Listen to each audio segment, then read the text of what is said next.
हरे कृष्णा। गौर पूर्णिमा की आप सभी को हार्दिक शुभकामनाएं। आज ही के दिन 500 वर्ष पूर्व भगवान श्री कृष्ण का अवतरण श्री चैतन्य महाप्रभु के रूप में हुआ। इस बार वे अवतरित हुए पश्चिम बंगाल के श्रीधाम मायापुर के एक ब्राह्मण परिवार में, श्री जगन्नाथ मिश्रा और शची देवी के घर। पिछले दिनों मुझसे किसी ने यह प्रश्न पूछा कि आखिर भगवान श्री कृष्ण ने श्री चैतन्य महाप्रभु का अवतार क्यों लिया। उन्होंने तो भगवत गीता में यह संदेश दे ही दिया था कि सर्वधर्मानं परित्याज्य माम एकम शरणं व्रज। वे स्वयं ही पूर्ण पुरुषोत्तम भगवान है। फिर आखिर उन्हें एक भक्त बनने की क्या आवश्यकता पड़ गई।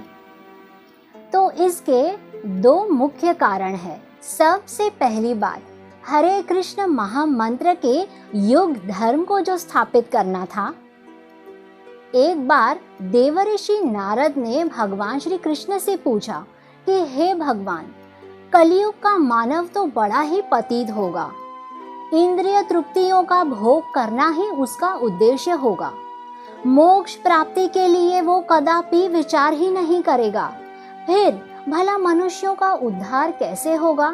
इसीलिए ही परम कृपालु भगवान हमें ये संदेश देने के लिए आए थे कि कलयुग में भगवान में और उनके नामों में कोई भी अंतर नहीं है। कली काले नाम रूपे श्री कृष्ण अवतारे, यानी कि कलयुग में भगवान श्री कृष्ण उनके नाम में ही अवतरित है। इसीलिए भगवान के शुद्ध नामों का उच्चारण करने से, वो भी नियमित रूप से प्रतिदिन करने से व्यक्ति इस जन्म मृत्यु जरा व्याधि के भव सागर को तक पार कर सकता है। इस अवतार में भगवान ने किसी भी दानव का वध नहीं किया, बल्कि हमारे भीतर छिपे हुए राक्षस को मारना चाहा, वो भी भगवान का शुद्ध प्रेम बांटकर। गली गली जाकर उन्होंने संकीर्तन की स्थापना की।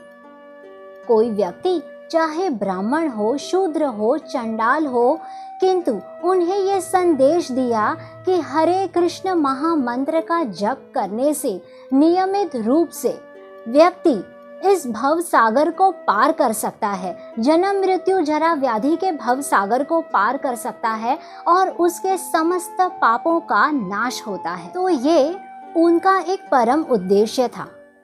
दूसरा उद्देश्य ये था कि वे अपनी ही भक्ति के रस का स्वाद चखना चाहते थे।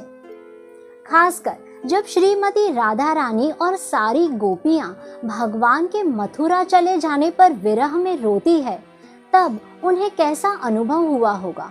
बस यही अनुभव भगवान स्वयं करना चाहते थे। वैसे तो भगवान श्री कृष्ण को रस राज कहते हैं। सारे रसों के वे राजा है, सारे संबंधों के राजा है। किंतु फिर भी उन्हें एक कमी लगती थी कि राधा रानी को उनके विरह में कैसा लगता होगा।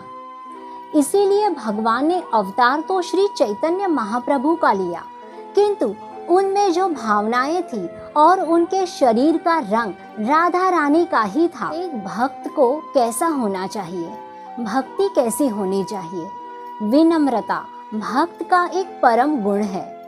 इसीलिए ही अपने ही रचे गए शिक्षा अष्टकम में श्री चैतन्य महाप्रभु कहते हैं, तृणाद अपि सुनिचेना तरोरपि सहिष्णुना अमानिना मानदेना कीर्तनीय सदा हरि। यानी एक भक्त को घास के तिनके के समान विनम्र होना चाहिए, और जिस भक्त में विनम्रता होती है वो श्री हरि का नाम निरंतर ले सकता है, और जो व्यक्ति श्री हरि का नाम निरंतर जपता है उसमें ये विनम्रता आ ही जाती है। ये दोनों चीजें इंटरकनेक्टेड है। कहते हैं कि जो भी व्यक्ति प्रतिदिन श्री चैतन्य महाप्रभु को और उनके साथी श्री नित्यानंद महाप्रभु, जो कि साक्षात श्री लक्ष्मण जी तथा श्री बलराम जी के अवतार हैं, उन्हें प्रतिदिन नमन करने से हमारे अंदर श्री श्री राधा कृष्ण के प्रति प्रेम जागृत हो जाता है। आइए इस गौर पूर्णिमा पर श्री चैतन्य महाप्रभु से ये प्रार्थना करते हैं कि हे महाप्रभु, यदि आपके कृपा सागर से हमें एक बूंद भी प्राप्त हो जाए तो ये जीवन नैया इस दुख सागर से पार हो जाए। धन्यवाद। हरे कृष्णा।